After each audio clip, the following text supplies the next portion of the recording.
On dit souvent que la zoothérapie, c'est quelque chose qui fait du bien à bien des personnes et l'histoire de ma prochaine invitée est vraiment intéressante parce qu'elle, elle vivait des épisodes d'anxiété assez intenses, son chien aussi, et les deux ensemble, ils ont réussi à combattre ça. Une des participantes de l'émission Animania du côté de TVA, Catherine Turcotte. Salut Catherine, comment ça va? Bonjour, ça va bien. Catherine, ton histoire, c'est quand même relativement inspirant pour de nombreuses personnes qui font de l'anxiété. De ton côté, comment ça a commencé ton histoire avec cette maladie-là? Dans le fond, j'ai fait de l'anxiété du plus loin que je me souviens. Depuis que je suis petite, je fais de l'anxiété, mais ça s'est accentué beaucoup lorsque j'ai commencé à avoir des problèmes de consommation d'alcool et ensuite de consommation de drogue. Et mon anxiété m'a emmené à un point final où est-ce que c'était soit que je trouvais une solution, soit que je mourrais de ça. Donc, c'est à ce moment-là que j'ai décidé d'adopter Buddy. Comment cette histoire d'amour-là a commencé? Parce que, tu sais, adopter un chien, c'est tel que tel. Il y en a plusieurs qui font ça, il y en a qui s'en occuperont pas, il y en a pour qui ça va devenir leur meilleur ami, leur confident. Il y en a que, bon, écoute, un chien, c'est un chien, ils s'en servent de temps en temps quand ça fait leur affaire, puis quand ça fait pas leur affaire, ben ils s'en occupent pas trop. Toi, comment t'es allé chercher? Tu l'as rencontré où? Comment? Qu'est-ce qui s'est passé? En fait, c'est un couple qui l'a présenté à moi. Eux avaient d'autres obligations et ne pouvaient plus s'occuper convenablement de Buddy, donc ils ont voulu lui trouver une bonne famille. À ce moment-là, il s'est fait présenter à moi par Messenger. Ils m'ont envoyé une photo, je tombe en amour avec le chien. Le lendemain, j'allais chercher le chien. Et je me suis dit que ça allait être le chien parfait, que ça allait être facile. Et finalement, non, il est arrivé chez nous. Puis lui aussi, il était très anxieux. Il avait fait 4 familles. Donc, avec 4 familles, 4 abandons, un rejet, il était rendu très anxieux. Il y avait un manque de confiance en lui, en son environnement. On ne pouvait pas quitter la pièce. Donc, ça n'a vraiment pas été facile. Il a fallu qu'on s'apprivoise. Il a fallu qu'on aille chercher une relation de confiance avec le temps, puis avec, en instaurant des protocoles pour que son environnement arrête de lui faire peur. À partir de quand tu peux dire qu'il y a eu vraiment un sentiment de confiance entre vous deux? À partir de 6 mois après qu'il soit arrivé chez nous, là, je pouvais dire qu'on avait des bases. Mais 1 an après, là, mettons, là, je pouvais dire qu'on était rendus là, vraiment des meilleurs amis là, à ce moment-là. C'est facile, tu sais, lui, il est pas là, il peut pas vraiment se défendre. Mais mettons, il y en a-tu un des deux qui a eu le goût d'abandonner ou qui était plus tête de cochon parce que veut pas? Là, vous avez 2 personnes anxieuses. Imaginez ça, 2 personnes anxieuses qui essaient de se comprendre, qui essaient de se parler et qui ont peur de se faire rejeter, qui travaillent ensemble pour essayer de devenir, on va dire, les meilleurs amis du monde, de devenir complices. Comment ça s'est passé? Est-ce que ça a été difficile pour toi, pour lui? Ça a été très difficile pour moi parce que je combattais déjà ces problèmes-là. J'étais déjà, moi aussi, en manque de confiance. J'avais de l'anxiété. Fait que je me suis dit, comment je peux aider quelqu'un si moi-même, je me bats avec ces problèmes-là puis que j'y arrive pas? Comment je vais faire pour l'aider? Fait que j'ai pensé à abandonner. J'ai pensé que j'étais peut-être pas la personne faite pour Buddy, que j'étais pas la famille idéale pour Buddy. Mais je voyais qu'il voulait. Je voyais qu'il voulait. C'est sa volonté qui m'a donné envie de continuer à essayer jusqu'à ce que je commence à avoir des résultats puis que je commence à voir que là, il se rapprochait de moi. Ah, il venait se coller avec moi sur le divan. Ah, il commençait à me laisser rentrer dans sa vie puis il commençait à avoir moins peur quand je quittais la maison. Fait que là, je voyais de l'espoir puis là, je me suis dit, on va y arriver ensemble.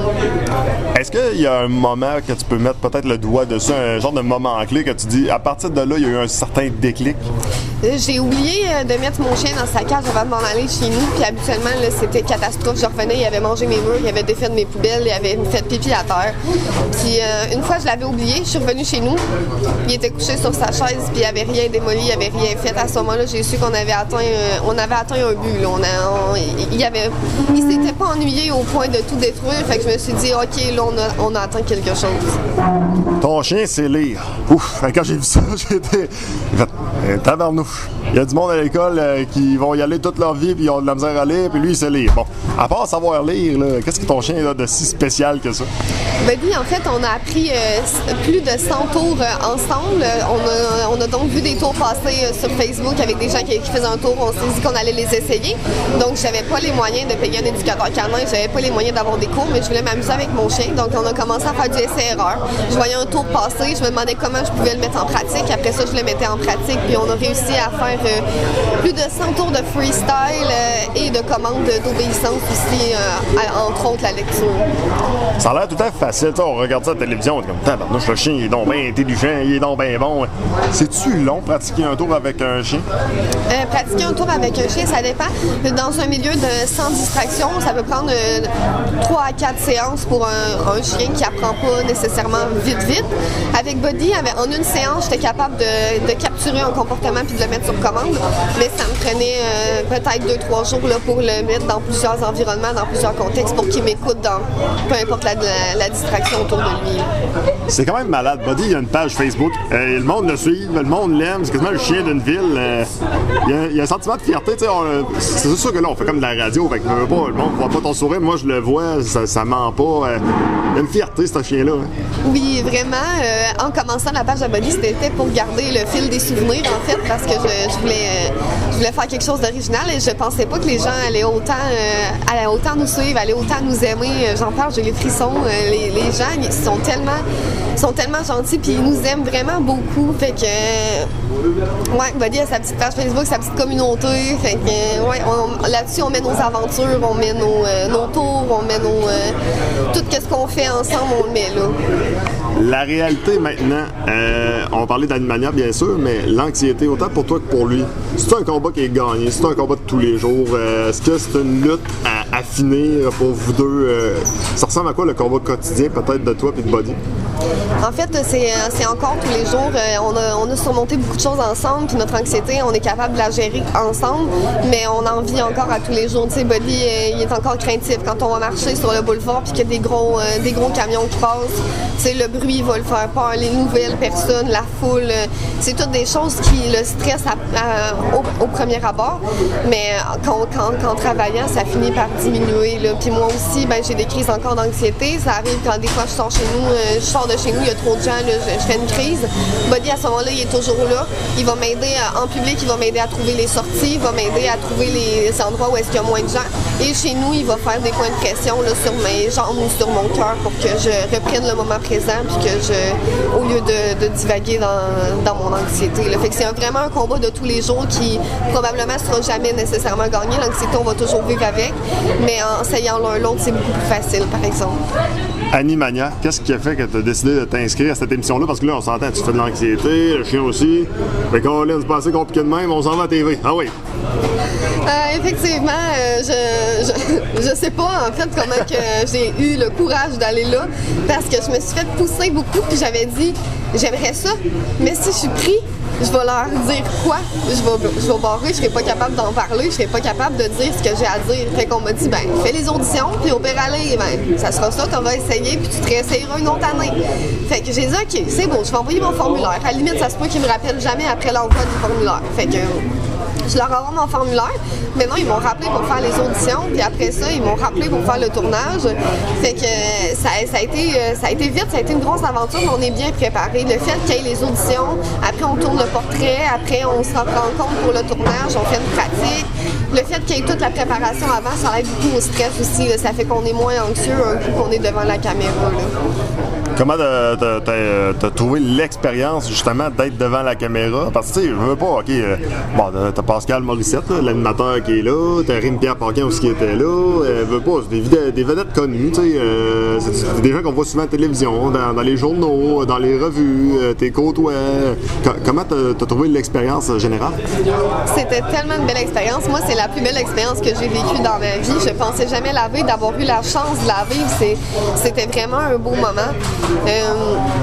C'est justement des gens qu'on était habitués de voir à l'écran, donc moi je pensais que je pensais pas qu'elle allait être aussi accueillant, aussi chaleureux, mais non, c'est des gens comme vous et moi, puis c'était vraiment une belle expérience. J'ai adoré mon expérience. À micro fermé, là, ton chien, lui, il a passé quoi des vedettes? Il a-tu aimé? Il a-tu sniffé un peu en disant « Ouais, j'aime pas trop leur odeur? » Qu'est-ce qui s'est passé? Buddy, en fait, il est arrivé assez stressé parce que il y a aussi un public de 200 personnes en avant de la scène, donc dans la pratique, il était pas là, le public, donc on l'a pas vu. Donc quand Buddy est sorti des portes et qu'il a vu tout le public, qu'il a vu les gens qui s'approchaient vers lui, là, il a jappé, il est devenu nerveux un peu. Puis là, il y avait des problèmes avec mon micro. Donc, il a fallu changer mon micro, puis il a fallu leur changer de place. Puis fait que dans le temps que moi, ils mettaient mon micro, mon chien était en train de paniquer. Je pouvais pas aller le gérer. C'est la vétérinaire, en fait, qui s'est chargée de le ramener sur la scène, de le faire rester sur la scène. Fait que les premières minutes ont été un peu plus difficiles pour lui, un peu plus stressantes. Là, et il savait pas trop le contexte et pourquoi il était là. Mais un coup là, que le lien avec le public s'est créé, il y a des gens qui ont pu faire des tours dans la foule, il y a des gens qui l'ont flatté. Puis après ça, il est revenu sur scène puis il m'a donné 100% de son attention là, pour son tour. Je ne le connais pas puis j'en suis fier. Moi aussi, je suis fière de lui. Maintenant que cette expérience-là est faite, veux pas, il y a un public, il y a du monde qui regarde ça, tu as des amis, veux pas, à ton travail, je suis convaincu qu'il y a des gens qui t'en ont parlé aussi. Comment on vit l'après-Animania? Bien, en fait, c'est le commencement pour nous de nouveaux projets. On a eu beaucoup de témoignages de gens que notre histoire elle les a rejoints, qu'elle les a touchés. Donc de là, je pense que moi et Bobby, on va faire des conférences dans les centres jeunesse et dans les écoles secondaires pour aller aider les jeunes en difficulté avec l'anxiété, la dépression ou les problèmes de consommation.